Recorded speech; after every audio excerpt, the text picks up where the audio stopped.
today, we're diving into a figure many think they know well, Dr. Martin Luther King Jr. Right. But we're not focusing on the widely celebrated 63 I Have a Dream moment. No, we're looking later at his final years. Exactly. The shift towards economic justice, the part that really seemed to, well, threaten the status quo. It's interesting, isn't it, why some parts of his legacy are amplified and others minimized. Like the big legal wins, Civil Rights Act, Voting Rights Act. Yeah, those were huge, obviously. But our sources suggest they were, let's say, structurally palatable.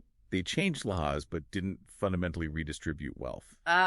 Okay. So King's final agenda was different. It hit the wallet. Correctly. It demanded a real financial reckoning. That was the threat. Okay, so let's track that shift, because it sounds like a big one. King started feeling disillusioned. Deeply. By the mid-60s, he saw that just getting legal integration meant, in his words, integrating folks into a burning house. A burning house, meaning economic hardship, precarity. Exactly. Legal rights didn't pay the bills or guarantee a decent life. He saw that racism, economic exploitation, and violence were tangled together. The evil triplets, he called them. That's the phrase. Yeah. All woven into the economic system itself. He even said, pretty bluntly, something is wrong with capitalism. Wow. So it wasn't just about opening doors anymore. No, it moved way beyond that. So what was the alternative then, if integration wasn't enough? Restitution. Material compensation. He pushed back hard against the idea that Black Americans just needed to pull themselves up by their bootstraps. He called it a cruel jest. How do you do that when you don't even have boots? Meaning? Meaning centuries of stolen labor built the economy. He specifically mentioned the cotton economy. And then Black people were systematically shut out of wealth-building programs later on.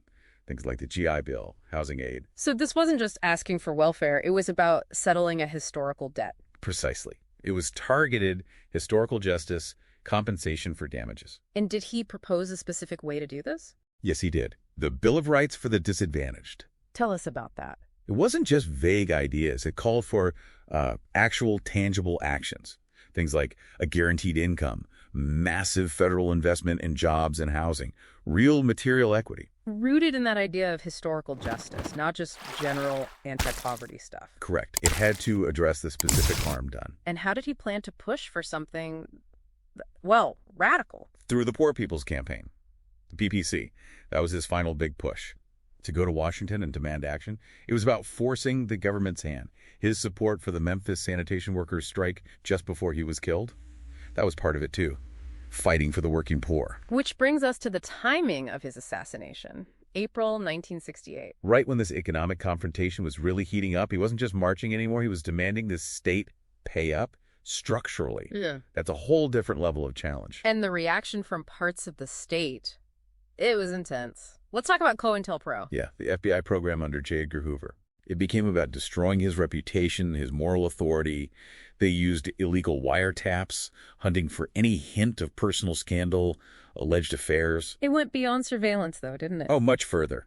Yeah. The malice was extraordinary. They actually sent him an anonymous package. It had tapes from the surveillance and a letter suggesting he should kill himself. Unbelievable. A direct attempt by a state agency to intimidate him into silence, or worse. Destroy his standing so his economic message could be ignored. If you paint the messenger as flawed, you don't have to deal with the message. And the legacy of that surveillance, it still lingers. So for decades, the insinuation has been enough. The hint of scandal hangs there, distracting from his core economic arguments. It's quite effective, unfortunately. So looking back at this deep dive, the sanitized version of King really misses the mark. Completely. His later work was about structural liability, about material justice, about restitution. That's the part that threatened established wealth. And keeping that part quiet serves a purpose? It defends the status quo. It avoids confronting that demand for a fundamental economic shift. So the key takeaway for you, listening? Well, just notice what parts of King's story get told and retold and what parts. Like his demand for economic compensation are often left out. That absence tells its own story, doesn't it? It really does. It confirms that the resistance to his final, most radical vision is ongoing. The fight for real material justice, the one he was waging at the end, is still very much unfinished.